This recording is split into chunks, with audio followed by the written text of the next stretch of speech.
और आ चुके हैं टीसीएस की इस तिमाही के नतीजे, और नतीजों पर हम बातचीत करते हैं। नतीजे आपके सामने इस वक्त स्क्रीन पर आते रहेंगे, लेकिन हमारे साथ टीसीएस के सीएफओ और वाइस प्रेसिडेंट राजेश गोपीनाथन साहब कार्यक्रम में शामिल हो रहे हैं, और साथ ही टीसीएस के global HR head Ajayendra Mukherjee भी हमारे साथ जुड़ चुके हैं। सर, आप दोनों का स्वागत है, good morning.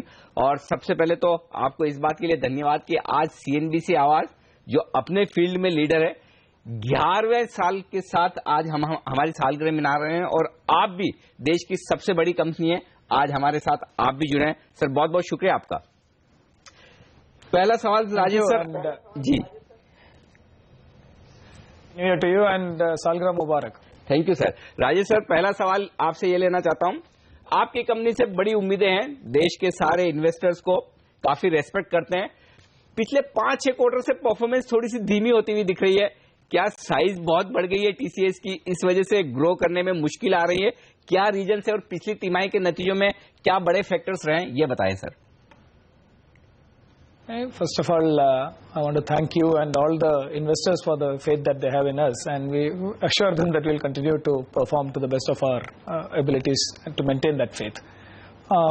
It's a fairly decent quarter. आप अगर ध्यान से देखें तो उसमें individual country wise, specific geography wise, if you look at it, we have done about overall 0.5% constant currency growth. The US market is growing faster. Our core verticals like BFSI, manufacturing, life sciences, etc. is also growing faster. There is some amount of pressure that we had anticipated in retail because of the seasonal weakness, which has played out. Typically the December quarter is a quarter where retail underperforms the market because clients cut back on their development spend during that period. On top of it, you have had weakness in the India market, which has been dragging down the overall performance. So overall, in the context of where the year has been, this has been I would characterize it as a relatively steady quarter with some amount of seasonal headwinds and some amount of unexpected volatility. बिल्कुल। अजयेंद्र जी, आपसे जानना चाहूंगा India के कारोबार के बारे में, खास तौर पर जितनी हेडविंड्स की एक्सपेक्टेशंस थी उससे ज्यादा दिक्कतें आई हैं, क्या अब आप अपना कुछ एक्सपोजर भारत पे घटाने वाले हैं? इस तरह की चर्चा चल रही है मार्केट में। Oh, sorry, I thought it was to you. नहीं, ऐसा एक्सपोजर घटाने की तो कोई बात नहीं। अभी currently it is at 6%. The business for us in India is mostly a system integration and a project business, as opposed to an outsourcing and an annuity business. So it depends on how the investment cycle plays out and how new projects come. Overall, what we're seeing is that actual money invested on the ground is not picking up, and our performance is to some extent a reflection of that. And that volatility will unfortunately continue in the near future. But there is no cause for us to reduce exposure. We are the largest service provider in India. Almost all large projects, mission critical projects, projects of national importance have been executed by TCS. And our commitment to this market has been eternal, and we'll stay with it. It's our home market. Mukherjee sir, आपसे जानना चाहता हूं, क्योंकि अब America में election year है और visa related issues काफी बढ़ते हुए नजर आ रहे हैं। अमेरिका में जो वीजा से रिलेटेड प्रॉब्लम्स हो रही हैं, इतनी बड़ी दिक्कत है आप जैसी कंपनियों के लिए, और फिर आप इससे निपटने के लिए क्या स्ट्रेटेजी बना रहे हैं सर? वीजा का जो प्रॉब्लम जो अभी हम लोग देख रहे हैं इस समय, इट इज प्राइमरीली कुछ खास चेंज है नहीं। वीजा का जो एक ऑमनिबस रेगुलेशन जो पास हुआ है, उसके कारण से वीजा फीस इंक्रीज हो गई है। From if you look at H1 visa और L visas, there is about 4,500 per visa fees की बढ़ोतरी है। लेकिन बाकी जो भी बिल्स हैं, those things are under discussion. वो भी जो पहले थे उसी तरह के बिल्स हैं, तो इसके ऊपर किस तरह से these bills will be taken up, so that depends on, and that is the one that will decide what kind of actions do we have to take. हमारा जो plan है, for whichever way the regulation goes, we will have to act according to that. हम लोगों को we have to be 100% compliant, so there are no two ways about it. और we have our plans in place कि जिस तरह से जाएगा, अगर वो different regulations, whatever actions are taken, but we will definitely that will have an impact, and we will definitely meet those requirements. So it will take certain amount of time, but we do have plans in place for that. Rajesh ji, ये बताइए, अब आगे चलकर क्या expectations रखनी चाहिए, क्योंकि ये तिमाही से इतना अच्छा प्रदर्शन नहीं देखने को मिला? क्या कह सकते हैं कि जितना खराब होना था हो चुका और आगे की राह अच्छी है, या फिर ग्लोबल अनिश्चितता के चलते आपको लग रहा है कि कुछ दिक्कत आगे भी रहने वाली है? देखिए, I would also like to say what you said that आगे सब ठीक रहेगा, but realistically what we should see is we expect strong demand to continue in the American market, the US market, and we expect a strong offtake of the new technology set, which is the digital technology set. But volatility is going to continue in the outside market, which is about 47% of our business currently. And that volatility is unpredictable and unfortunate, but it is a reflection of what is happening all around us. We stay committed to all our markets, and we'll continue to invest with a greater focus on the United States, because we believe that this year that's the place where the greatest demand visibility is there. Okay. Sir, आप दोनों का बहुत बहुत शुक्रिया हमारे लिए वक्त निकालकर अपने नतीजों पर विस्तार से बातचीत करने के लिए। थे ये थे राजेश गोपीनाथन और अजयेंद्र मुखर्जी, जो बताते हुए टीसीएस के नतीजों के बारे में। इस बीच बाजार खुल चुके हैं। प्री ओपनिंग सेशन में आपको बता दूं संकेत किस तरह के आ रहे हैं। क्योंकि ग्लोबल रिकवरी है और उस रिकवरी का असर साफ तौर पर आपको दिखेगा प्री ओपनिंग सेशन की निफ्टी पर। 58 अंक ऊपर निफ्टी नजर आ रहा है, सेंसेक्स 85 अंक ऊपर दिख रहा है। भारतीय एयरटेल 5% के फायदे के साथ टॉप देना है, लेकिन सबसे इंटरेस्टिंग जो दिख रहा है वो है टीसीएस। कमजोर नतीजों के बावजूद यहाँ पर लाल निशान में नहीं, हरे निशान में दिख रहा है टीसीएस। तो शुरुआती टिक में थोड़ा सा मजबूत दिख रहा है, 1% ऊपर, लेकिन देखना होगा कितना ऊपर खुल पाते हैं हम टीसीएस पे, या फिर कमजोरी होती है नतीजों के लिहाज से। तो ये देखना इंटरेस्टिंग होगा। एक बार आपके सामने रुपए का भाव में लेकर आना चाहता हूँ। देख लेते हैं करेंसी मार्केट में कैसी शुरुआत हुई है, क्योंकि 66 रुपए 86 पैसे पर कल 5 पैसे की कमजोरी के साथ हमने रुपए की क्लोजिंग होते हुए देखी थी, और आज रुपए ने किस तरह का कारोबार किया, 66.79, यानी कि लगभग 7 पैसे की मजबूती दिख रही है मेरी स्क्रीन पर इस वक्त करेंसी मार्केट में। लेकिन मैं देखना चाहता हूं अच्छी मजबूती वो इक्विटी मार्केट में, क्या 7600 की तरफ निफ्टी बढ़ता है। फिलहाल 7550 के आसपास का यहां पर कारोबार होता दिख रहा है। कुछ और स्टॉक्स जहां पर एक्शन रहने वाला है, राय ली जाए हमारे एक्सपर्ट से। रिलायंस इंफ्रा, नितिन यहाँ पर क्या ट्रेड लेना चाहेंगे, क्योंकि खबरें आ रही कि मध्य प्रदेश सरकार ने इन्हें मंजूरी दी है 4250 करोड़ का डिफेंस और एरोस्पेस में निवेश करने की। रिलायंस इंफ्रा काफी वॉलेटाइल स्टॉक, क्या रिकवरी में आगे बढ़ सकता है, खरीदना चाहिए? देखिए जी, डेटा अभी भी पॉजिटिव है। रोल ओवर करीब 80-82% के आसपास था, और एक्सपायरी के बाद से इसमें पोजीशन काफी बनी है। इनफैक्ट करीब 40% का ओपन इंटरेस्ट एडिशन हुआ है, और जो एक्सपायरी से अभी तक करीब 6% ऊपर है। बट कल के दिन में मुझे थोड़ा इसमें प्रॉफिट बुकिंग होती हुई नजर आई, क्योंकि कल जो स्टॉक भी नीचे आ रहा था और ओपन इंटरेस्ट भी धीरे धीरे कम हो रहे थे। तो मुझे लगता है कि इस लेवल पे जो एक्सपायरी से अभी तक 40% का ओपन इंटरेस्ट बिल्डअप है, और उसके बाद स्टॉक 5-6% ऊपर है, तो थोड़ी प्रॉफिट बुकिंग आ सकती है। चार्ट स्ट्रक्चर में भी करीब 600 के आसपास का एक रेसिस्टेंस मुझे दिखाई दे रहा है, 572 के आसपास की क्लोजिंग है। तो पॉसिबल है कि थोड़ा एक बार अगर बाइंग भी करना है तो 550 के लेवल के आसपास बाइंग करें। ओपनिंग में न्यूज के कारण अगर बाउंस बैक आता है तो थोड़ा रुकना चाहिए। 600 पे काफी अच्छा एक रेसिस्टेंस है। ओके, चलिए, तो ये रहा है रिलायंस इंफ्रास्ट्रक्चर पर। लेकिन वक्त हो गया है आज का जैकपॉट शेयर जानने का।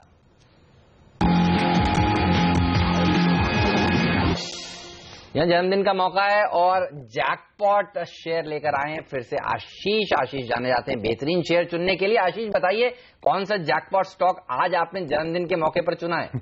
NIIT लिमिटेड है एक ऐसी कंपनी जिसके बारे में हम सब ने कभी ना कभी जरूर सुना होगा।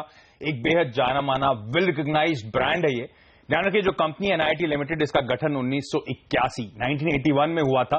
उस समय हमारी जो भारत की आईटी इंडस्ट्री है, जिसके बारे में आप अभी बातचीत कर रहे थे, वो तो अपने नेसेंट या शुरुआती दिनों में थी। तब ह्यूमन रिसोर्स को लेकर बड़ी चैलेंजेस थे, तो उससे उभरने के लिए इस कंपनी का गठन हुआ था। और आज ये कंपनी इनफैक्ट दुनिया की लीडिंग ट्रेनिंग कंपनीज में से एक है। स्किल और टैलेंट डेवलपमेंट में एक ग्लोबल लीडर है। कॉर्पोरेट्स, इंस्टीट्यूशंस और इंडिविजुअल्स को 40 से ज्यादा देशों में ये सर्विसेज मुहैया कराती है। इस कंपनी का कारोबार समझाऊंगा, उसी के साथ साथ रैशनल भी समझाते चलूंगा। 3 स्पेसिफिक सेगमेंट्स में कंपनी ऑपरेट करती है। एक तो कॉर्पोरेट लर्निंग ग्रुप, जहां पे ये मैनेज ट्रेनिंग सेवाएं मुहैया कराती है north America, Europe, Asia, Australian सब कॉन्टिनेंट में तमाम बड़ी बड़ी दुनिया की कंपनीज को। सबसे बड़ा सेगमेंट है, 50 से ज्यादा % आय इस सेगमेंट से आती है, और इस सेगमेंट में तगड़ा मोमेंटम है। Q2 में 16% का साल दर साल जंप देखने को मिला। 26 MTS क्लाइंट्स हैं। ऑर्डर इनटेक में Q2 में 15% का इजाफा था। 19 करोड़ डॉलर्स के आसपास की ऑर्डर विजिबिलिटी नजर आती है। दूसरा है स्किल्स और करियर ग्रुप, जहां पे ये इंडिविजुअल्स और कॉर्पोरेट लर्नर्स को तमाम तरह की टैलेंट या लर्निंग सेवाएं मुहैया कराने का काम करती है, जिसमें बैंकिंग, फाइनेंस, इंश्योरेंस, तमाम सॉफ्ट स्किल्स या न्यू एज IT स्किल्स, ये सब प्रदान करा जाता है। क्लाउड कैंपस के जरिए, सैटेलाइट्स के जरिए, तमाम लर्निंग सेंटर्स जो आप अपने आसपास देखते हैं, उसके जरिए सर्विसेज मुहैया कराई जाती हैं। और इसमें ICICI बैंक, तमाम लीडिंग बिजनेस स्कूल, जेनपैक जैसी कंपनीज इसके साथ इस कंपनी ने करार कर रखा है। इनफैक्ट चाइना में भी एक क्लाउड कैंपस इंप्लीमेंट कर चुकी है। वहां पे तमाम सरकारी कंपनीज, सॉफ्टवेयर पार्क के साथ इस कंपनी ने करार करा है। स्कूल लर्निंग ग्रुप में 15,000, जो तीसरा सेगमेंट है, 15,000 स्कूल्स हैं इसके पास, सरकारी और प्राइवेट। और न सिर्फ भारत में बल्कि Bhutan, south Africa, middle east जैसे देशों में यहां पे ये स्कूल्स हैं। और इस कारोबार में एक रीजिक चल रहा है।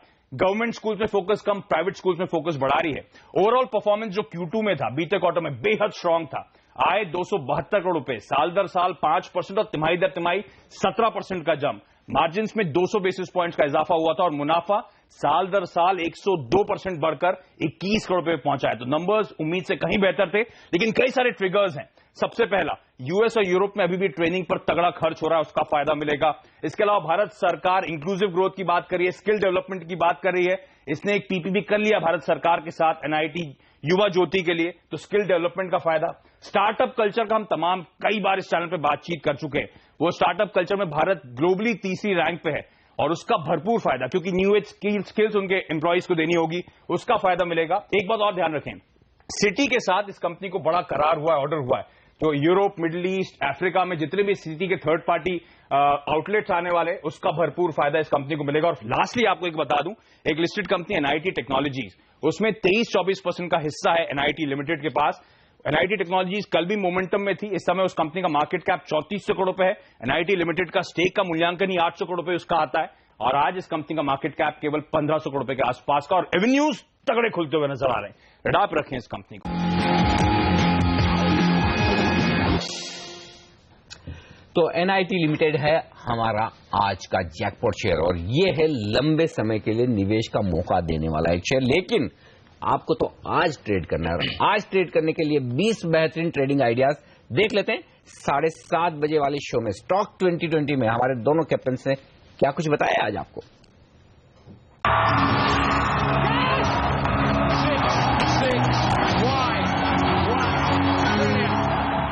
फटाफट से आप मेरी टीम देखें। नीलकमल को आज हमने इसलिए चुना है क्योंकि कच्चे तेल में जो गिरावट आ रही है, इससे कॉस्टिंग कम हो रही है, एक्सपोर्ट को बढ़ावा सरकार देना चाहती है। प्लास्टिक के तो नीलकमल को बेनिफिट होगा। JSPL में आज पुल बैक मिलेगा। और इसके अलावा कल्याणी स्टील में भी स्टील कंपनी के नाते जो कि सरकार बजट में उनको और रिलीफ दे सकती है, और आज पुल बैक का दिन भी है, तो कल्याणी स्टील पर आप नजर रखें। इसके अलावा भारतीय इंफ्राटेल को जो भी टेलीकॉम में रिकवरी आ जाएगी, तो शायद इसको सबसे ज्यादा फायदा आता हुआ दिखे रिकवरी के तौर पर। और वैसे भी पेनल्टी का इशू से इसका कुछ खास लेना देना है नहीं, तो भारतीय इंफ्राटेल पे आप नजर रख सकते हैं। क्रॉम्पटन ग्रीस पे आप नजर रखें। एक तो इनको ऑर्डर की खबर है, और साथ ही मिड कैप इंजीनियरिंग में जो पुल बैक का बेनिफिट मिलेगा वो इनके अकाउंट में आज जुड़ सकता है। जेके पेपर ने 500 रुपया पर टन के हिसाब से दाम बढ़ाए हैं पेपर का, इसका बेनिफिट मिलेगा। नए एकेडमिक सीजन की वजह से मांग बढ़ रही है। इसके अलावा GNFC और UB होल्डिंग पे भी आप नजर रखें। इसके अलावा तमिलनाडु न्यूज़पेपर आज का फ्री हिट है, इसको कच्चे तेल के टूटने का और केमिकल के एक्सपोर्ट बढ़ाने का फायदा मिलेगा। टाटा मोटर नई गाड़ी लॉन्च कर रही है, इसका बेनिफिट इसको मिलेगा। मेरी टीम पर नजर डालिए। एक गेंदबाज है, बाकी सब बल्लेबाज हैं। शुरुआत करिए जैकॉब से, यहां पर एक अच्छी तेजी देखने को मिल सकती है। स्पिक और हिंदुस्तान ऑर्गेनिक्स, ये कुछ ऐसी कंपनियां हैं जो फर्टिलाइजर क्षेत्र से जुड़ी हुई हैं। यहां पर एक अच्छी रैली आज के सत्र में देखने को मिल सकती है। कैबिनेट की बैठक होने वाली है, जिसमें फर्टिलाइजर सेक्टर को एक राहत देने की बात सरकार कर सकती है। खासतौर पर कचरे से कंपोस्ट खाद बनाने के ऊपर 1500 रुपए प्रति टन की सब्सिडी मिल सकती है। और इसीलिए आप देखिए काफी सारे और भी शेयर हैं। NFL, RCF, मेरे मिस्टर डिपेंडेबल और फ्रीड स्टॉक हैं, इनके ऊपर भी नजर होनी चाहिए। प्राज, HDIL जैसे शेयरों में भी तेजी के साथ ही आज आपको ट्रेड करना चाहिए। कर्नाटका बैंक के नतीजे कमजोर आने वाले हैं, ऐसा मेरे सिलेक्टर्स बता रहे हैं। सैटरडे को आएंगे ये नंबर्स, और उससे पहले यहां पर कमजोरी के साथ ही आज आपको ट्रेड लेना चाहिए।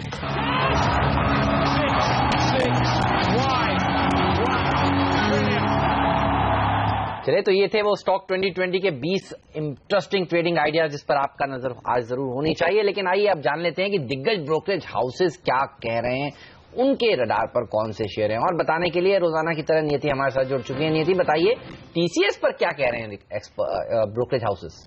जिस तरह से नतीजे इनके खराब आए हैं, जाहिर सी बात है सबने ही अपने लक्ष्य घटाए हैं। हालांकि इंटरेस्टिंग बात यह है कि सभी अभी भी ओवरवेट की या फिर निवेश की सलाह बरकरार रख रहे हैं। ईपीएस के भी कुछ कट्स आए हैं। गोल्डमैन सैक्स निवेश की सलाह को बरकरार रख रहा है। 2670 से इसका लक्ष्य घटा के इन्होंने 2600 रुपए तक का कर दिया है। कमजोर नतीजों के बाद अगले 2 साल का ईपीएस अनुमान भी ये 1% के आसपास घटा रहे हैं। मॉर्गन स्टैनले अपना इक्वल वेट का रेटिंग बरकरार रख रहा है। 2565 से इसका लक्ष्य घटा करके 2410 रुपए तक का कर दिया है। भारत, जापान और साथ साथ में डिलीजेंट और एनर्जी सेक्टर में जो इसकी दिक्कतें हैं उससे इनको निराशा हुई है। FI 16 और 18 यानी अगले 2 साल का तो डॉलर रेवेन्यू का जो अनुमान है वो 2.5% से 4.5% ये घटा रहे हैं। टीसीएस पर ओवरवेट का रेटिंग बार्कलेज का बरकरार है, मगर 29-25 से इसका लक्ष्य घटा के 2780 तक का कर दिया है। हालांकि अभी भी अपसाइड पोटेंशियल 19% की देख रहे हैं। डॉलर आय का अनुमान और अगले साल भर का जो ईपीएस का अनुमान है वो भी 2 से 1.5% के आसपास का घटा दिया है। अच्छा नीति, टीसीएस के अलावा दूसरी कौन से स्टॉक्स पर आई है एफआई की रिपोर्ट्स आज? फेडरल बैंक बेहद खराब नतीजे कल इन्होंने पेश किए थे। तगड़े डाउनग्रेड आज आए हैं। गोल्डमैन सैक्स अपने अंडर परफॉर्म की रेटिंग बरकरार रख रहा है और लक्ष्य 54 रुपए से घटा के 44 रुपए तक का इन्होंने कर दिया है। वहीं जो गोल्डमैन सैक्स है, Bank of America Merrill Lynch ने अंडर परफॉर्म की रेटिंग दी है। गोल्डमैन सैक्स ने अपने को लगता है कि रिस्क रिवॉर्ड फिलहाल आकर्षक है, इसलिए निवेश करके आप चल सकते हैं, मगर लक्ष्य इन्होंने भी 78 से घटा करके 71 रुपए तक का कर दिया है। FI 16, 17 और 18 के ईपीएस अनुमान 26%, 15% और 6.7% के आसपास घटा रहे हैं। इंडसइंड बैंक में स्टेबल नंबर्स के बाद नोमुरा अपनी निवेश की सलाह बरकरार रख रहा है। चुनौती भरे माहौल में भी इन्होंने मजबूत प्रदर्शन किया है। लक्ष्य 1050 से बढ़ा के 1100 तक का कर दिया है। एक इंटरेस्टिंग कॉल टाटा स्टील पे आ जाइए CLSE की तरफ से। 2 पोटेंशियल कैटलिस्ट है इस कंपनी के लिए अगर जो इसको बूस्ट करेंगे। पहला, मिनिमम इंपोर्ट प्राइस जो है वो इंडिया में बढ़ता हुआ नजर आएगा और कोरस की जो स्टील बेचने की, कोरस स्टील के जो कारोबार को बेचने की बात कर रहे हैं उससे हाल फिलहाल में अगर ये दोनों ही बातें हो जाती है तो 29 से 65% की तेजी स्टॉक दिखा सकता है। हालांकि ये दोनों बातें नहीं होती है तो 33% का एक डाउनसाइड पोटेंशियल भी टाटा स्टील आपको दिखा सकता है। तो चलिए देखेंगे कि इन सारे स्टॉक्स पर आज क्या एक्शन होता है इन रिपोर्ट्स के दम पर। बाजारों के खुलने की तैयारी, अब प्री ओपनिंग सेशन तो हो चुका है खत्म और प्री ओपनिंग सेशन से संकेत है बेहतर मजबूती के। 122 अंक ऊपर देख रहा हूं मैं सेंसेक्स को और निफ्टी है 47 अंकों की मजबूती के साथ आधा से 0.5% ऊपर खुलेगा। इतना ही ऊपर खुलेगा मिड कैप इंडेक्स, इतना ही ऊपर खुलेगा बैंक निफ्टी जो 100 अंक मजबूत दिख रहा है इस वक्त। एक बार फटाफट एशियाई बाजारों पर नजर डालनी चाहिए कि वहां पर किस तरह का कारोबार होता हुआ दिख रहा है। हमारे बाजारों के ट्रेड शुरू होने से पहले एक बार जापान के बाजारों में जो अच्छी रिकवरी आई उस पर नजर डाल लें। चाइना को भी देख लें, हांगकांग को भी देख लें, अंदाजा लगेगा। देखिए 2.25% की मजबूती बरकरार रखी है यहाँ पर निक्के के बाजारों में। हांगकांग और शंघाई हो लाल निशान में फिसला है। चलिए, लेकिन कोरिया के बाजार पोस्ट भी अभी भी मजबूत है। हांगकांग चलिए ठीक है। तो अब बाजार खुलने वाले हैं और यहाँ पर 5-7 सेकंड में आपके सामने रेगुलर टिक्स आती हुई दिखेगी, तब मैं बताऊंगा। सबसे पहले नजर रखिए टीसीएस पर जो कि 0.5% नीचे दिख रहा है प्री ओपनिंग सेशन में। पहली टिक आपकी स्क्रीन पर आ चुकी है। 175 अंक ऊपर है सेंसेक्स और निफ्टी पर 55 अंकों की मजबूती। तो शानदार खरीदारी के साथ बाजार ने शुरुआत की। सिर्फ और सिर्फ टीसीएस कमजोर है 0.5% नीचे, अदरवाइज बाकी सारे स्टॉक्स मजबूती के साथ खुले हैं निफ्टी पर। और टॉप गेनर है 2% ऊपर टाटा मोटर्स, उसके ठीक पीछे इन्फोसिस 1.5% की मजबूती। क्या बात है, इन्फोसिस में दमदार उछाल आई है। टाटा स्टील सीएलएसए के अपग्रेड के बाद मजबूत है। सरकारी बैंक जो कल पिटे थे आज ऊपर आ गए। बैंक ऑफ बड़ौदा और एसबीआई के हाथों में इसकी कमान है। रिलायंस इंडस्ट्रीज फिर से 1.5% मजबूत है। यहां से मजबूती आती दिखी तो कितने दिग्गज है जो जबरदस्त उछाल के साथ खुल रहे हैं। टीसीएस 0.5% कमजोर है। ये एक स्टॉक जरूर है जहां पर इस वक्त थोड़ी सी कमजोरी के साथ रुझान है। आइए मैं वायदा कारोबार के स्टॉक बता दूं आपको फटाफट। भारतीय इंफ्राटेल 2% मजबूत, जेएसपीएल 2% मजबूत, एचडीआईएल और रियल एस्टेट शेयरों में डीएलएफ में एक अच्छी तेजी बन रही है। आईबुल रियल तेजी से उछल रहा है तो हाई बीटा स्टॉक्स में तेजी बनती हुई नजर आ रही है। कमजोर क्या है, गोदरेज कंज्यूमर, कोई खास कमजोर वाले शेयर है नहीं। लेकिन टीसीएस पर रखिए नजर। 0.5% के नुकसान के साथ टीसीएस इस वक्त ट्रेड करता हुआ दिख रहा है। लेकिन इसके विपरीत टीसीएस टॉप लूजर है तो इन्फोसिस बेहतरीन मजबूती के साथ कारोबार करता हुआ दिख रहा है। अब लीडरशिप रिलायंस की तरफ से आती हुई दिख रही है। निफ्टी का टॉप गेनर लगभग 2% का इजाफा रिलायंस में, और ये बाजार को मजबूती देता हुआ दिख रहा है। लेकिन मिड कैप इंडेक्स में भी शानदार खरीदारी है, लगभग 1% के आसपास की हेमंत दमदार प्रदर्शन। और सबसे अच्छा सेक्टर जो प्रदर्शन दिखा रहा है वो फर्टिलाइजर सेक्टर का ही है। सीएनबीसी आवाज ने 2020 में आपको बताया था, इस सेक्टर पर नजर रखिए। 6% ऊपर एनएफएल, फैक्ट देखिए 4.5% ऊपर, आरसीएफ 4.5% ऊपर, एचओसीएल, ये काफी सारी फर्टिलाइजर से जुड़ी हुई कंपनियां हैं जिनको आज एक अच्छी तेजी जिनमें देखने को मिल रही है, या फिर कहीं ओपनिंग तो कम से कम काफी शानदार हुई है। कैबिनेट की बैठक होने वाली है आज, और माना यह जा रहा है कि म्युनिसिपल वेस्ट से फर्टिलाइजर बनाने के ऊपर सरकार एक सब्सिडी को मंजूरी दे सकती है। कैबिनेट एक सब्सिडी को मंजूरी दे सकती है, 1500 रुपए प्रति टन की वो सब्सिडी हो सकती है जो म्युनिसिपल कॉर्पोरेशंस को दी जाएगी। लेकिन ये वो सेक्टर है जो सबसे अच्छा प्रदर्शन आज दिखाता हुआ। इसके अलावा आईवीआरसीएल के ऊपर नजर रखिए, 2 लाख शेयर सीडीआर लेंडर्स को जारी कर रहे हैं, और जारी कर रहे हैं 24 रुपए 40 पैसे पर। 4% की तेजी आज स्टॉक में देखने को मिल रही है। इसी खबर के दम पर नीलकमल एक और ऐसा स्टॉक है जो स्टॉक 2020 में डिम्पी ने आज सुझाया था, 4% की बढ़त यहां पर देखने को मिल रही है। एसआरआई इंफ्रा, ऑप्टो सर्किट से कुछ और छोटे मझौले शेयर हैं जहां 3-3% की बढ़त देखने को मिल रही है। छोटे मझौले शेयरों में ज्यादा अच्छा एक्शन देखने को मिल रहा है, और ये सूचकांक देखिए 1% मजबूती के साथ ट्रेड करता हुआ। लेकिन फेडरल बैंक के शेयर पर नजर रखिए, कमजोरी के साथ ये खुला है। कल की गिरावट तो थोड़ा सा और इसने आज बढ़ाया है, बिल्कुल फ्लैट इस समय ट्रेड कर रहा है। और डीसीबी पर नजर रखिए, और कल हमने देखा था मार्केट बंद होने के बाद डीसीबी के नतीजे आए थे, जो कि बाजार थोड़ा घबरा गया था कल फेडरल बैंक के नंबर्स को देखकर। आप देखिए यहां पर आज एक अच्छी शुरुआत हुई है, 4% की मजबूती के साथ ये शेयर आज के सत्र में खुलता हुआ। लेकिन लीडर तो आज फिर से देखिए रिलायंस इंडस्ट्रीज ही है, और अगले हफ्ते इसके नतीजे आने वाले हैं मंगलवार को 19 तारीख को, और उससे पहले देखिए बेहतरीन तेजी दिखाने वाला ये वो शेयर है जो बाजार का मूड इस समय संभाल रहा है। बिल्कुल, और वहीं से मजबूती बनती दिख रही है। और जब रिलायंस इंडस्ट्रीज जैसे दिग्गज यहाँ पर मजबूत, और साथ ही आपको एक और चीज बता दूं, वायदा कारोबार में भी हेमंत टीवी 18 ब्रॉडकास्ट आज टॉप गेनर है, 2% मजबूत। तो अब रिलायंस इंडस्ट्रीज और टीवी 18 दोनों की जब हम बात कर रहे हैं तो ये बताना जरूरी है और डिस्क्लेमर देना जरूरी है। सीएनबीसी आवाज जो आज अपनी 11वीं वर्षगांठ मना रहा है वो टीवी 18 का हिस्सा है। टीवी 18 नेटवर्क 18 का, और नेटवर्क 18 का स्वामित्व और प्रबंधन रिलायंस इंडस्ट्रीज के हाथ में। तो ये एक स्टैंडर्ड डिस्क्लेमर जरूर आप ध्यान में रखिए। इस बीच एविएशन स्टॉक्स काफी तेजी से आते हुए दिख रहे हैं, और यहाँ पर जेट एयरवेज में देखिए 1.5% से ज्यादा की मजबूती बनती हुई दिख रही है। स्पाइस जेट, इंटरग्लोब, ये सारे शेयर काफी तेजी से ऊपर आते हुए दिख रहे हैं। इसकी वजह है कि क्रूड का तो शेयर सबको पता है ही, लेकिन 15 तारीख आ रही है, हो सकता है एटीएफ के दाम कम। और एक और बड़ी बात, केंद्र सरकार ने राज्य सरकारों को कहा है कि एटीएफ पर आप कम करने की सोचे वैट, और अगर वो कम होता है तो फिर और इनके लिए बड़ी फायदे की बात। तो यहां से तेजी बनती हुई दिख रही है। कुछ और स्टॉक जो एक्शन में दिख रहे हैं मेरी स्क्रीन पर, आईवीआरसीएल 8.5% मजबूत है ही। ब्लू ब्लैंड्स ये लगातार 5-5% के ऊपरी सर्किट पर चल रहा है। कुछ बड़े इन्वेस्टर्स को इन्होंने स्टेक दी है, प्रेफरेंशियल अलॉटमेंट दिया, उसका फायदा मिल रहा है। एसडी एल्यूमिनियम आज लगातार दूसरा दिन है जब ऊपर का सर्किट मारता हुआ, काफी पिटने के बाद मेरे ख्याल से 140-45 तक पिटा था, और अब ऊपर की तरफ जाने की कोशिश ये स्टॉक करता हुआ दिख रहा है। तो इन स्टॉक्स में एक्शन है आज के सेशन में। चलिए हमारे तीनों एक्सपर्ट्स हमारे साथ है, जय ठक्कर, विजय चोपड़ा और नितिन मुरारका। लेते हैं उनकी राय। नितिन, 7,565 ये है निफ्टी का लेवल स्पॉट पर इस वक्त। अगर इंट्राडे को ट्रेड करना हो क्या बनता है इस लेवल पर? देखिए जब ये फ्यूचर है 7577, मैं 7590 पे बिड प्लेस करूंगा सेलिंग की, क्योंकि ऊपर रेसिस्टेंस आपको मिल रहा है 7630 7640 के आसपास। ओवरऑल डेटा नेगेटिव है।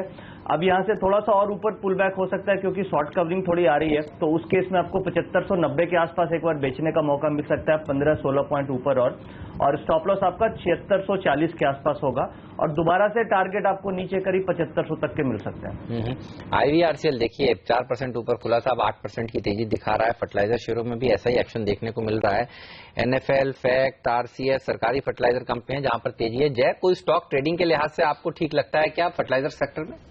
बिल्कुल हेमंत, एक जो स्टॉक है हमारा काफी फेवरेट है फर्टिलाइजर्स में, वो है आरसीएफ, जिसमें एक अच्छी चार्ट पैटर्न फॉर्म हुई है, और यही एक ऐसा स्टॉक है जो काफी क्लियर नजर आता है चार्ट्स पर इनफैक्ट हेमंत, और इसमें अच्छा एक मोमेंटम और वॉल्यूम्स भी काफी अच्छे देखने मिलते हैं। आई थिंक आरसीएफ में ओवरऑल मिनिमम 60 to 65 के लेवल्स हम देख ही रहे going forward in the medium term, but अगर लॉन्ग टर्म के लिए भी किसे रखना है हेमंत, तो मैं ये मानता हूँ कि उसकी जो अपर एंड ऑफ द रेंज आ रही है करीबन 90-95 के आसपास, लंबे नजरिए से मुझे लग रहा है कि इसमें ये स्टॉक में निवेश कर सकते हैं, keeping that targets in mind. But medium term के लिए भी 60-65 के लेवल्स देखने मिल सकते हैं ऑन द अपसाइड। 150 अंक ऊपर सेंसेक्स और निफ्टी 50 अंक का ऊपर है। हम आगे हमारे एक्सपर्ट से सवाल ले लें, उससे पहले आपसे विदा लेने का वक्त है। जय, बहुत बहुत शुक्रिया हमें अपनी राय देने के लिए तमाम स्टॉक्स पर। नितिन मुरारका से भी हम विदा लेंगे। नितिन, बहुत बहुत शुक्रिया आपका भी हमारे लिए वक्त निकालने के लिए और वायदा कारोबार की रणनीति हमें देने के लिए। लेकिन आप देखिए, टीसीएस का स्टॉक कोई बहुत कमजोर होता नहीं दिख रहा। जिस तरह के नतीजों का अंदाजा था, शायद पहली बात तो कुछ शॉर्ट पोजीशन पहले ही बन चुकी थी। दूसरा एक 52 वीक लो यानी कि 52 हफ्तों के निचले स्तरों पर ही जब स्टॉक ट्रेड कर रहा हो तो फिर क्यों कमजोर और ज्यादा होना चाहिए। यानी कि खराब नतीजों का अंदाजा पहले से था शायद बाजार को, इस वजह से। लेकिन रियल एस्टेट स्टॉक्स जो ऊपर आते दिख रहे हैं, डीएलएफ अब टॉप गेनर है, एचडीएल में तेजी होती दिख रही है, आईबुल रियल ऊपर आ रहा है और ये वायदा कारोबार के बैन में भी है डीएलएफ और आईबुल जैसे शेयर। ये बताएं चोपड़ा साहब, क्या कहीं कोई खरीदारी का मौका दिखता है या फिर इन स्टॉक से परहेज करना चाहिए? देखिए, मैं काफी टाइम से रियल एस्टेट से परहेज करता हूं, मगर ट्रेडिंग पर्सपेक्टिव से संभवतः आपको डीएलएफ 115-117 तक जाता दिख सकता है आज, और वहां पर ही मैं कहूंगा कि एग्जिट कर सकते हैं अगर जो ट्रेडर्स उसमें पोजीशन बनाए तो। अदरवाइज रियल एस्टेट में ऐसी बहुत कम कंपनीज है जहां पर मैं कंफर्ट ड्रॉ करता हूं। अगर आप बात करें तो ओबरॉय रियलिटी एक ऐसी कंपनी है, शोभा है जो मुझे थोड़ी ठीक लगती है, ब्रिगेड एक और कंपनी है जो कि मुझे ठीक लगती है। अदरवाइज रियल एस्टेट प्लेयर्स में काफी सारी दिक्कतें हैं, डेट से रिलेटेड भी काफी दिक्कतें हैं, और वैसे भी अभी हमने रिसेंटली देखा यूनिटेक में क्या हुआ, तो उसके चलते कहीं ना कहीं डिस्कम्फर्ट है इन कंपनीज में, तो बेहतर यही है कि इनसे दूर रहें। इसके अलावा अगर आप आज देखें तो एडीएजी पैक, रिलायंस कम्युनिकेशन 2% मजबूती के साथ ट्रेड करा। इस पैक में काफी अच्छी तेजी देखने को मिल रही थी, बाजार की कमजोरी के साथ जरूर थोड़ी सी गिरावट देखी गई, लेकिन आज फिर बाउंस दिखा रहे हैं। इस पैक में कोई एक शेयर जो आपको सबसे ज्यादा पसंद हो, विजय? क्योंकि मुझे लगता है आरकॉम में कहीं ना कहीं री रेटिंग हो रही है, और जिस तरह से डेट भी पूरा वो कोशिश कर रहे हैं हाई वॉक करने की, तो आरकॉम में मुझे लगता है कि काफी चीजें चेंज होनी चाहिए आने वाले समय में। मगर अगर बाजार साथ नहीं देता तो एक दूसरी बात है, अदरवाइज मुझे लगता है RCom is one company which can be looked into. Okay, RCom में थोड़ा सा ध्यान रखें। हालांकि कल खबरें जो आई थी उसके चलते कमजोरी जरूर हुई थी कि इन्हें 5,384 करोड़ का भुगतान करना पड़ सकता है स्पेक्ट्रम के लिहाज से, और आज खबरें ये भी आ रही कि कुछ और फीस भी देनी पड़ सकती है। कुल मिलाकर 6,953 करोड़ का आंकड़ा आता हुआ दिख रहा था। लेकिन कहीं न कहीं ये बाय ऑन डिप्स वाला मामला बना चुका है ये स्टॉक, और खरीदारी लगातार होती हुई दिख रही है निचले स्तरों से भी इस स्टॉक में। लेकिन जो स्टॉक अब भी कमजोर है नतीजे के बाद वो है फेडरल बैंक, और देखिए आज 0.5% कमजोर है। ओपन इंटरेस्ट में 3% की बढ़त होती हुई दिख रही है। यहाँ पर डाबर भी 0.5% कमजोर है, लेकिन सबसे बेहतरीन प्रदर्शन करने वाला तो जेट एयरवेज कहा जाएगा। 2.5% की मजबूती बन चुकी है, और 5% सुबह सुबह ओपन इंटरेस्ट बढ़ना बता रहा है कि तेजी की पोजीशंस बनाना ट्रेडर्स ने आज से ही शुरू कर दिया है। फिर से ठीक कली की तरह यहाँ पर अब फिर से खरीदारी होती दिख रही है। तो ओवरऑल बाजार में अच्छी खरीदारी का रुझान बनता हुआ दिख रहा है।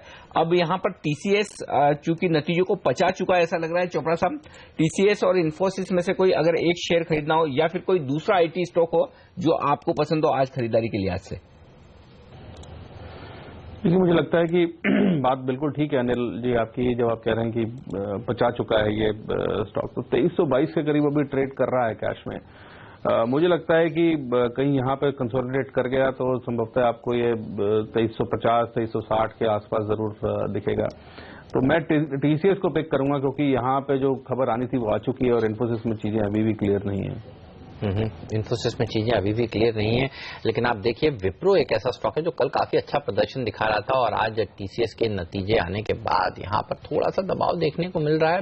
फ्लैट टू नेगेटिव टेरिटरी में ये अच्छे बाजार में ट्रेड करता हुआ आज आपको नजर आएगा। इसके अलावा अच्छे बाजार में और कौन से स्टॉक्स हैं जो थोड़े कमजोर हैं, उसका रुख भी कर लेते हैं। कर्नाटका बैंक, जी हाँ, इसके नतीजे आने वाले हैं सैटरडे को। कल भी हमने देखा था काफी दबाव देखने को मिला था। इससे पहले एक रैली बनी थी जिसमें चर्चा चल रही थी कि शायद ये बिक जाए हर बार नतीजों से पहले, हालांकि इस तरह की खबरें आती हैं। लेकिन कर्नाटका बैंक का बड़ा डिसअपॉइंटमेंट हर बार दिखाता है रिजल्ट्स पर। ये शेयर को आप कैसे ट्रेड करेंगे और अप्रोच करेंगे विजय?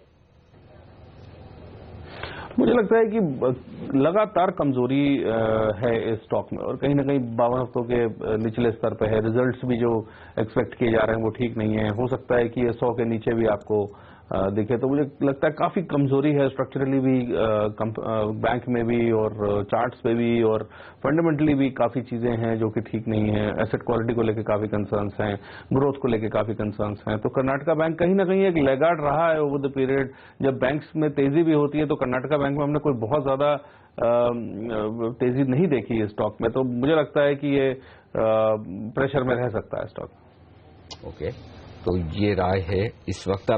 देख लेते हैं, बाजार मजबूती के साथ टिके, 7,550 के ऊपर बने रहने में कामयाबी हासिल की है। अब देखिए 0.5% की मजबूती आपको मिड कैप इंडेक्स में भी दिखेगी और बैंक निफ्टी में भी। बैंक निफ्टी 100 पॉइंट से ज्यादा की मजबूती के साथ टिका है। तो ओवरऑल बाजार का रुझान अगर आप देखें तो अच्छा है, कहीं कोई कमजोरी के संकेत नहीं है। एक और सेक्टर जिस पर नजर रखनी चाहिए और वो है शुगर का। हालांकि कल यूपी की कैबिनेट में फैसला होना था शुगर केन के दाम पर, वैसा कुछ हुआ नहीं। तो कुछ दिग्गज शेयर जरूर थोड़े से फिसले हैं, लाल निशान में है, बजाज, बलरामपुर, श्री रेणुका जैसे, लेकिन बड़ी कमजोरी नहीं है। यानी कि शुगर भी एविएशन की तरह वैसे ही हो गया कि बाय ऑन डिप्स वाला सेक्टर हो गया है और हर गिरावट में लोग शुगर में भी यहां पर खरीदारी करते हुए दिख रहे हैं। ये एक संकेत साफ तौर पर आपको शुगर से भी देखने को मिलेगा। तो शुगर शेयरों में भी खरीदारी का रुझान बरकरार है। हेमंत, कोई बुरी खबर का असर पड़ता नहीं आजकल इन शेयरों पर?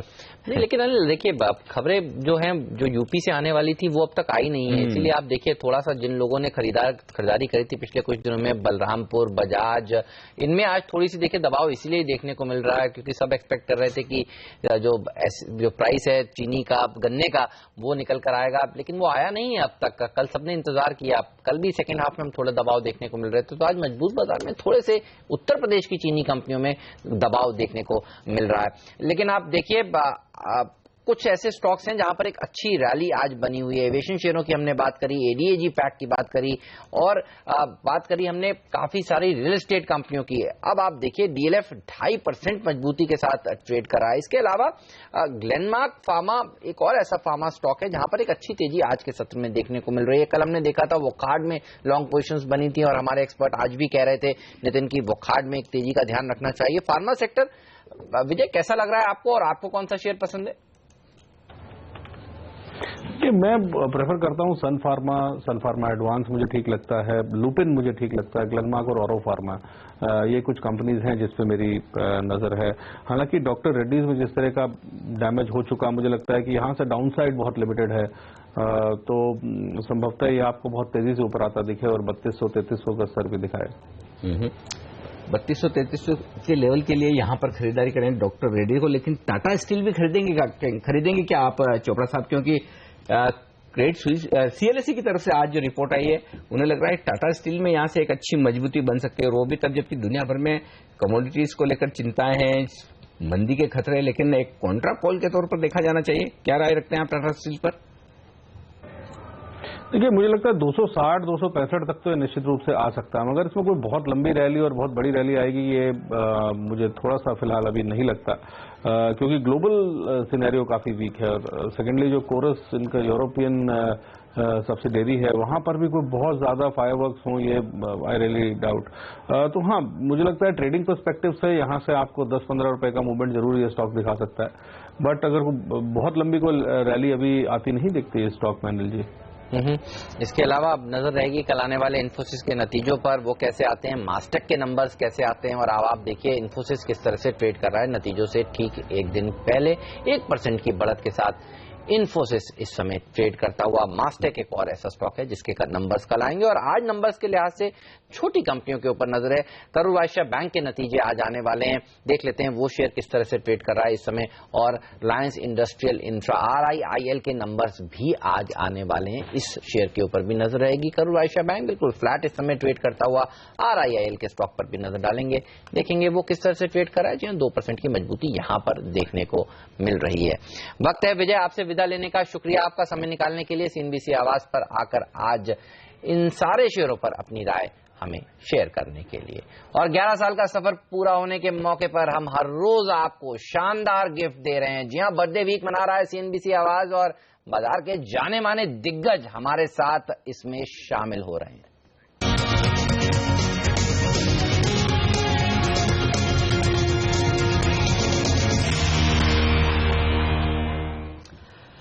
और वेल्थ क्रिएशन और वैल्यू इन्वेस्टिंग के तौर तरीके सिखाने के लिए आज हमारे साथ बाजार के जाने माने एक्सपर्ट्स कार्यक्रम में शामिल हो रहे हैं, जो जाने जाते हैं अपनी बेहतरीन वैल्यू पिक्स के लिए, ऐसे स्टॉक्स चुनने के लिए जहां पर जबरदस्त ग्रोथ आने वाले समय में देखने को मिले, और जिन्हें आप पीएसयू बुल के नाम से भी जानते हैं। जी हां, मैं बात कर रहा हूं बीएसई के सदस्य और जाने माने बाजार के एक्सपर्ट रमेश दमानी जी की। दमानी जी, स्वागत है आपका सीएनबीसी आवाज पर, और बहुत बहुत शुक्रिया आज इस खास दिन आप हमारे साथ जुड़े हैं। अनिल जी, बहुत बहुत बधाई आपको, आपके पूरे कार्यकर्ताओं को और सीएनबीसी आवाज को आपके 11वां जन्म दिवस पर बहुत बहुत बधाई। बिल्कुल, और पिछले 11 सालों से लगातार हमें आपका साथ मिला है, सहयोग मिला है, और आप समय समय पर आकर हमारे दर्शकों को वैल्यू इन्वेस्टिंग, वेल्थ क्रिएशन के गुर सिखाते रहे। आज इस वक्त लोगों का कॉन्फिडेंस हिला हुआ है, क्योंकि दुनिया भर के बाजारों में जो कुछ चल रहा है, मैं आपसे एक ये कॉन्फिडेंस फिर आज लेना चाहता हूं कि सबसे बुरे समय में पैसा लगाने का सबसे बेहतरीन मौका होता है। एक और बात आप इस पर कहें, उससे पहले कुछ आपको रिमाइंड करूं, पिछला इंटरव्यू मैंने आपका किया था सर 8 सितंबर को, 25,200 के आसपास सेंसेक्स था, और आपने उस वक्त बोला मुझे नहीं लगता यहां से 200-300 पॉइंट भी सेंसेक्स नीचे जाना चाहिए, लगभग बॉटम बन चुका है।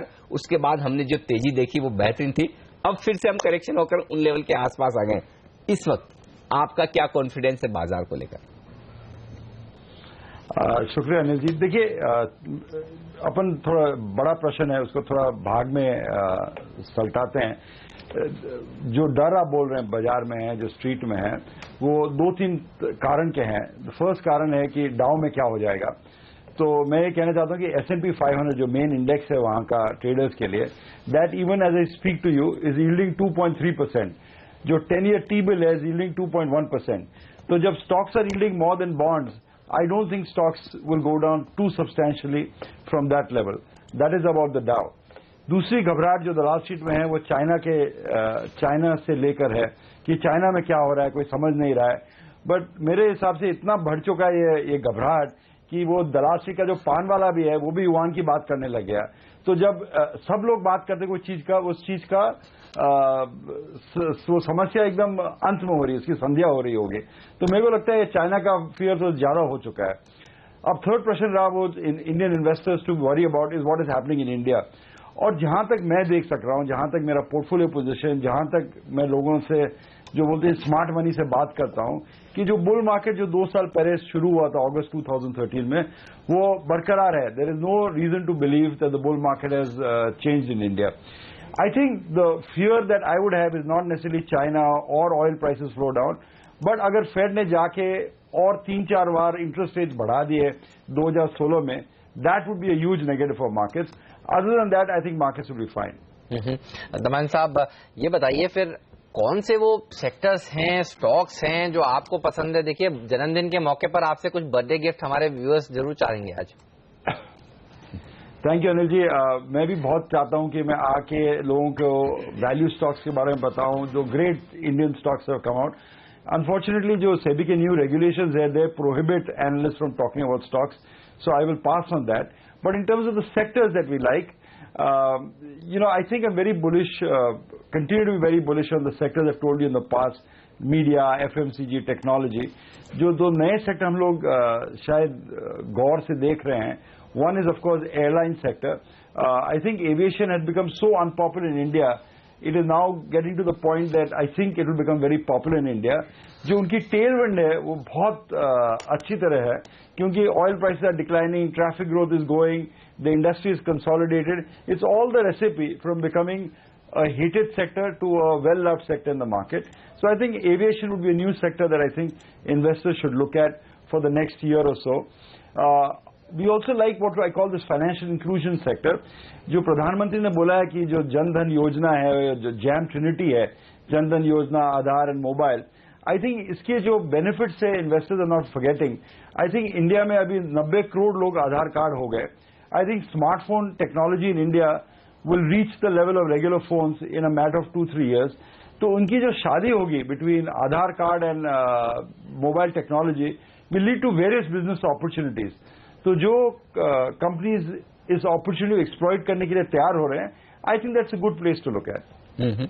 पिछली बार आपसे बातचीत हुई थी दवानी साहब, आपने रियल एस्टेट सेक्टर की बात की थी और आपने कहा था कि यहाँ पर लोग बहुत जरूरत से ज्यादा नेगेटिव हो गए, हर चीज खराब दिखती है, वहां पर कुछ अच्छे मौके ढूंढने चाहिए। क्या वो राय बरकरार है, और यदि हाँ तो किस तरह की रियल एस्टेट कंपनियों पर नजर रखनी चाहिए?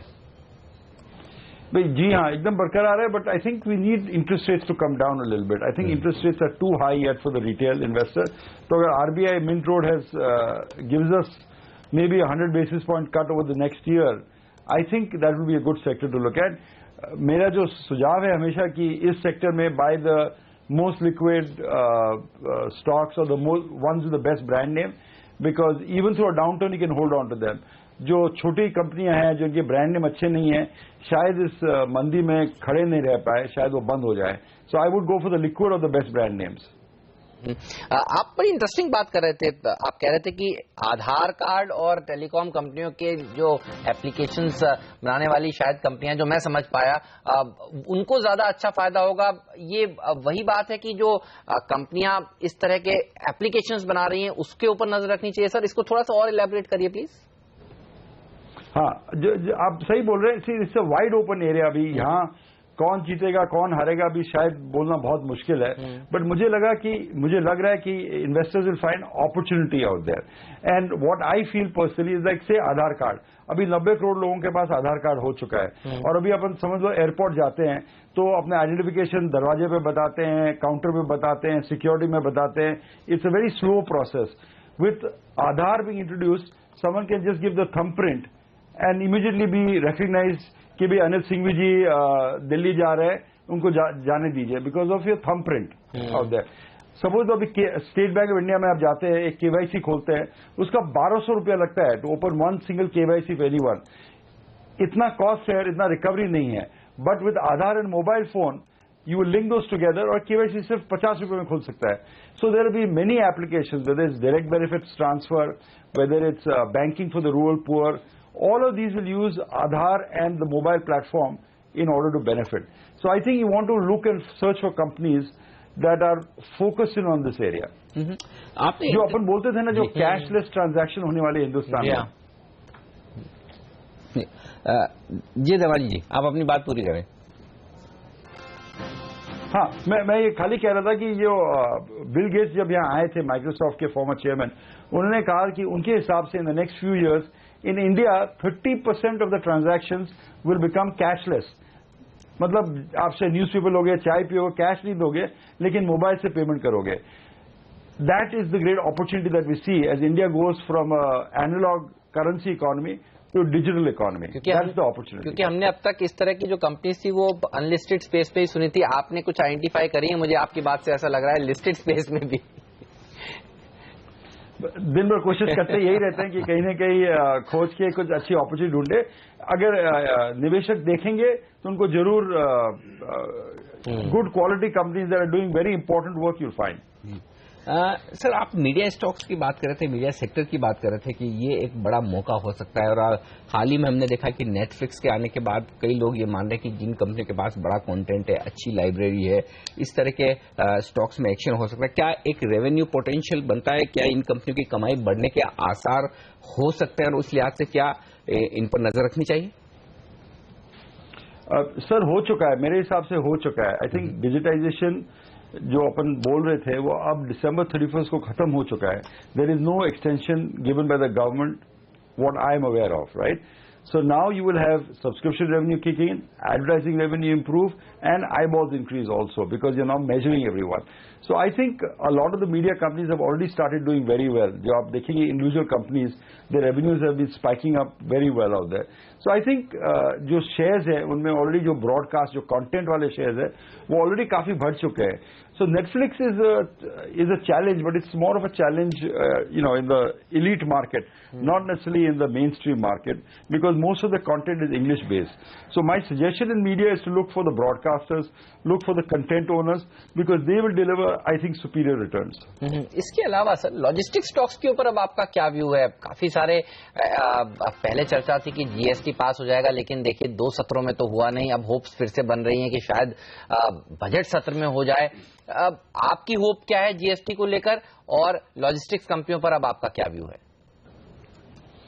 भाई ये पास करना बहुत जरूरी है। हिंदुस्तान है तो शायद थोड़ा डिले हो सकता है बिकॉज ऑफ राजनीति के कारण, ये होना बहुत जरूरी है। मेजर बिग बैंग रिफॉर्म जो बोलते हैं, it's one of that, and I think it's going to be a dramatic change in Indian sectors. The logistics company are the obvious beneficiaries of that, जब भी हुए वो बहुत बड़े बेनिफिशियरी होंगे। बट आप ध्यान में रखिए कि लॉजिस्टिक्स कंपनी काफी बढ़ चुके हैं, जो 2 साल में से 5 से 7 गुना most of the logistics company are going up. So they're not necessarily bargains as they were say 2 years ago जब हम पहले उनकी चर्चा करते थे, but you know I think they will do well because of e-commerce, because of GST and because of general growth in the Indian economy over a period of time. क्योंकि हम यहाँ पर 11वीं वर्षगांठ के मौके पर लोगों को ये बताने कि लंबे समय में आपको इक्विटी मार्केट से कैसे वेल्थ क्रिएट करनी चाहिए।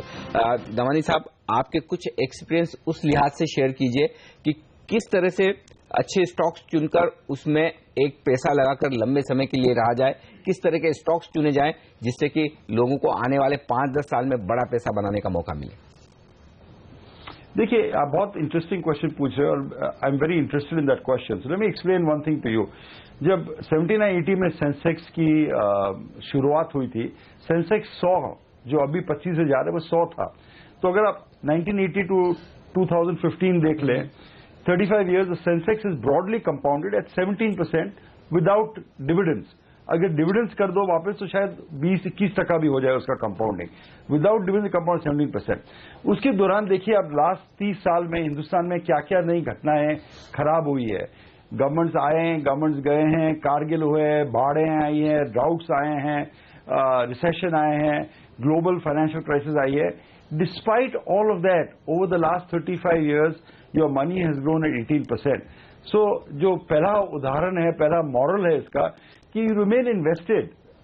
यू नो, अगर आप शेयर नहीं खरीदे हुए, you will not take advantage of the tax free nature, the dividend which is tax free, और the growth that is taking place in the Indian economy. जो अभी हिंदुस्तान में आपकी जो पहली बार हो रहा है, जो तेजी का कारण है कि जो real interest rates have turn positive in India. Normally inflation इतना हाई रहता था कि real interest rates should not be positive. When real interest rates are positive, money moves into financial assets. So we are seeing the money to stock. अभी हमारे mutual fund में 6,000 करोड़ रुपया हर महीने आज आने लगा है। पहले खाली विदेशी संस्था हिंदुस्तान के शेयर लेती थी, अब Indian domestic consumers are buying for the first time Indian equities, and that is a great sign. और वो अभी 5-6 हजार करोड़ डाली है, वो बढ़ता ही जाएगा। So that will provide liquidity for the domestic market.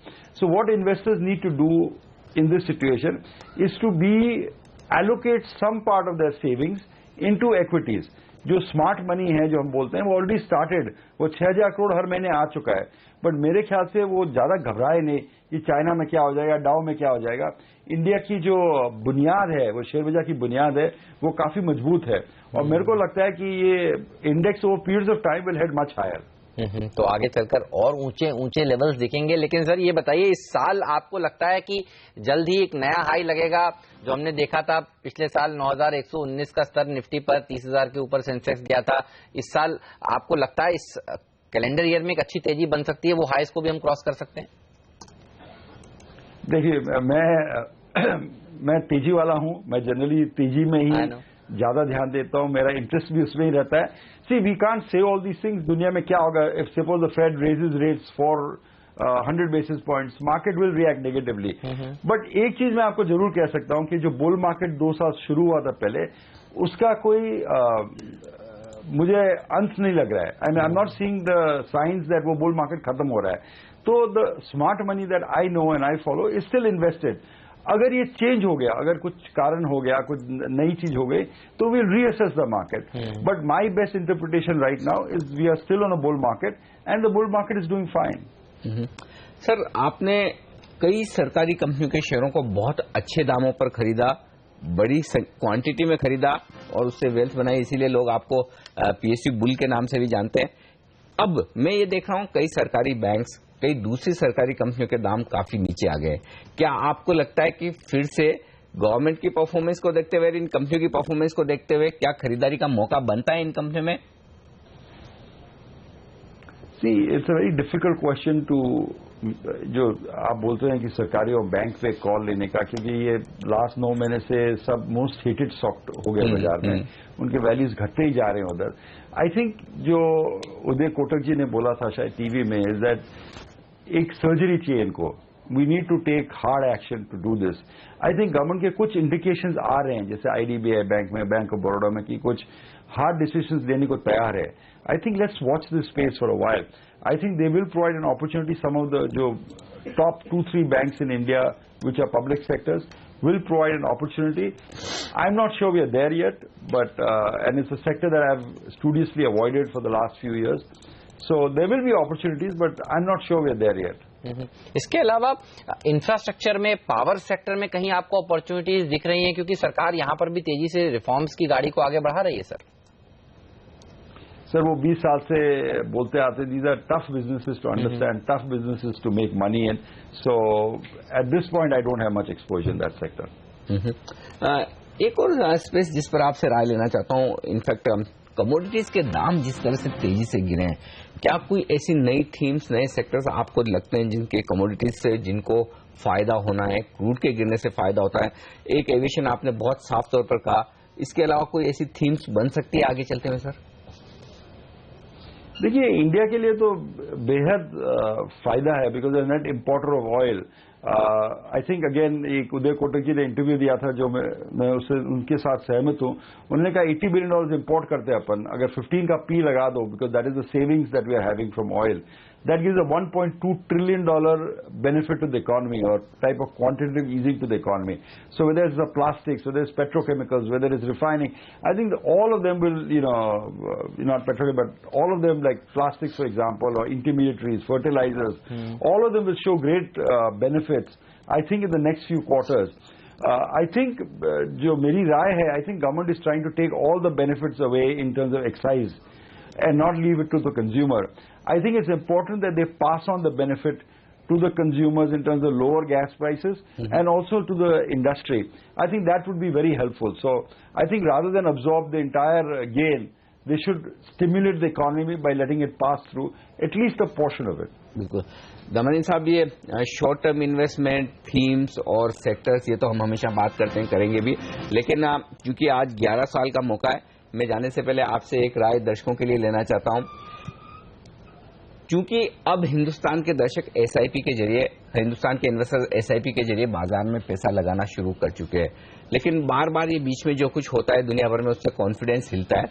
आपने करीना करिश्मा वाली थ्योरी भी बताई कि कैसे जल्दी शुरू करें, लंबे समय के लिए पैसा लगाएं. शॉर्ट में आप हमारे दर्शकों को समझाएं जल्दी शुरुआत करने का और लंबे समय तक का पैसा लगाने से किस तरह से इक्विटी मार्केट में वेल्थ बनाई जा सकती है. Thank you Anil ji. Again subject very close to my heart. मैं एक आपको एक दूसरा उदाहरण दूंगा, क्योंकि टू एक्सप्लेन दिस पॉइंट, जैसे आप जानते हो, I have a young son whose marriage also you attended. When he was maybe 12 or 13, we had जो ceremony होती है, nameकरण ceremony, we did that. And a lot of our friends came, a lot of our relatives came, और माँ बाप थे, दादा दादी थे, नाना नानी थे. They all gave him, very expensive presents, clothes, toys, books, whatever have you. आज कोई जानता नहीं वो उसको क्या मिला था, लेकिन एक मेरे बहुत होशियार दोस्त ने उनको 500 शेयर कोई कंपनी के दिए थे, जिसकी मूल्य उस टाइम थी 25,000 रुपये. आज 20 साल बाद वो बढ़ के 25 लाख हो गई. उसका डिविडेंड 30,000 रुपया मिलता है हर साल. So that is the benefit of long term investing. एक लड़का जो 13 साल में 25,000 का गिफ्ट मिला, आज उसकी 25 लाख की कीमत हो गई. हर शेयर ऐसा नहीं जाता है, बट हमें प्रयास तो करना चाहिए कि हम अच्छे शेयर ढूंढे और अच्छी लॉन्ग टर्म इन्वेस्टमेंट के लिए करें, क्योंकि that is the true foundation of good wealth. And more importantly, people must understand, it's something that I don't think they understand, that the government has given you huge tax advantage when you are investing in shares. It's like you're playing a basketball game, और आपके team में खाली 7 footer होंगे और बाकी team में खाली 5 footer होंगे, तो जो 7 फुटर वाली टीम ही जीतेगी ना. तो what government has done is real estate is taxed, fixed deposit is taxed, bonds are taxed, but equity investing is tax free, sir. Index that's compounding at 18% without dividends, tax free. If the public wants one reason to understand, that is the reason to understand. Compounding is a miracle of modern mathematics, and if they spend time thinking about it and understanding it, I think they will come to the market in droves. बिल्कुल sir, बहुत बहुत शुक्रिया आपका हमारे लिए वक्त निकालने के लिए और इस खास मौके पर हमारे साथ जुड़कर हमारे दर्शकों को वेल्थ क्रिएशन के ये सारे गुर सिखाने के लिए। जी धन्यवाद सर। और हम आज सीएनबीसी आवाज की 11वीं सालगिरह के इस खास मौके पर एक के बाद एक बाजार के कई जाने माने दिग्गज से आपको रूबरू करवा रहे हैं और उनकी राय सुना रहे हैं। और ऐसे ही बाजार के एक और जाने माने एक्सपर्ट जी हाँ हमारे साथ जुड़ रहे हैं मधु केला साहब, chief investment strategist Reliance capital के। मधु सर गुड मॉर्निंग, स्वागत है आपका सीएनबीसी आवाज पर। पिछले 11 सालों में आपका हमें लगातार साथ मिला है, आज आप इस खास मौके पर हमारे साथ फिर से जुड़े हैं, बहुत बहुत शुक्रिया सर आपका। अनिल भाई good morning, thank you very much मुझे यहाँ बुलाने के लिए। आप सभी लोगों को मेरी तरफ से बहुत बहुत हार्दिक शुभकामनाएं। 11 साल में आपने अपनी बहुत अच्छी पहचान बनाई है। सीएनबीसी आवाज एक बहुत ही credible, reliable and most informative channel है। मैं भगवान से गुजारिश करूंगा कि आप सब लोगों की इसी तरह तरक्की बनी रहे और ये चैनल आकाश की ऊंचाइयों को छुए। बहुत बहुत धन्यवाद सर, आपने जिन शब्दों में हमें शुभकामनाएं दी है, बहुत आभारी हैं हम आपके। सर अब राय आपसे लेना चाहता हूं, क्योंकि आपने अपने लिए, अपने इन्वेस्टर्स के लिए रिलायंस म्यूचुअल फंड इतने सालों में आपने इतनी जबरदस्त वेल्थ क्रिएट की है। मैं अब भी देखता हूं पीछे मुड़ के कि 1995 1998 में आपने 10-10 रुपए की एनएवीसी जो फंड शुरू किए 1500 रुपए के पार निकल गए। ये बताएं सर, क्या आने वाला समय अब और भी बेहतर होगा इक्विटी मार्केट्स के लिहाज से, क्योंकि लोगों का कॉन्फिडेंस इस वक्त हिला हुआ है थोड़ा? अनिल भाई, ये इस वक्त का जो समय है ना, ये कोई ऐसा अब नॉर्मल समय नहीं है। अपन ने 25 साल के मेरे करियर में मैंने ऐसा बहुत बार समय देखा है जब कोई भी रीजंस चेंज होते रहते हैं। अगर आप 25 साल में देखिएगा, कभी कोई एशियन फाइनेंशियल क्राइसिस थी, 2008 में अमेरिका की क्राइसिस थी, कभी कोई कतरीना था, कभी कोई ऑयल प्राइस का राइज था। तो रीजंस चेंज होते रहते हैं। इस वक्त अगेन रीजंस अलग हैं, पर एक चीज जो बाजार में जो सच्चाई है, दैट जो लॉन्ग टर्म इन्वेस्टर्स है और जो लॉन्ग टर्म में बाजार से जुड़े रहते हैं, पैसा अल्टीमेटली वही कमाते हैं। तो 90% लोग वो 10% लोगों की बात करते हैं कि इसने कमा लिया, इसने इतना कमा लिया, इसने ऐसे कमा लिया। But the fact of the matter is कि अगर आपको भी कमाना है तो आपको लॉन्ग टर्म में बाजार में कमिटेड होके जुड़े रहना पड़ेगा। और कभी भी मैं हमेशा कई बार बोलते आया हूं कि जब देखो न्यूज खराब है ना, तभी भाव अच्छे होते हैं। जब भाव अच्छे होते हैं तो न्यूज खराब होती है, और न्यूज जब एकदम अच्छी होती है उस समय आपको बहुत स्केप्टिकल रहना पड़ता है कि हो सकता है भाव खराब होंगे। अगर आप देखिए 2008 में जैसे सब कुछ एकदम ग्रीन हरा हरा दिख रहा था सब तरह, कोई प्रॉब्लम ही नहीं है कहीं पे दुनिया में, तो भाव इतने खराब थे कि वहां से बाजार ने काफी बड़ा करेक्शन लिया। इस वक्त अभी देखिए ना, 2 साल पहले, और कहां दूर जाते हो अनिल भाई, 2 साल पहले ऐसा लग रहा था जिस दिन इलेक्शन हुआ, जिस दिन मोदी जी आए, कि अब तो बिल्कुल सब कुछ इंडिया में मतलब एकदम सब अच्छा होने वाला है। 2 साल के अंदर देखिए मूड कैसा चेंज हो गया। बिल्कुल। और मधु सर, यही इसी चीज पर मैं आपसे डिटेल में डिस्कस करना चाहता हूं कि मोदी सरकार के बाद वापस वही लेवल आ गए हैं, वहां ग्लोबल मार्केट्स की फिर से वही चिंता है। एक छोटे से ब्रेक के बाद तुरंत आ रहा हूं आपके पास, बने रहिए हमारे साथ।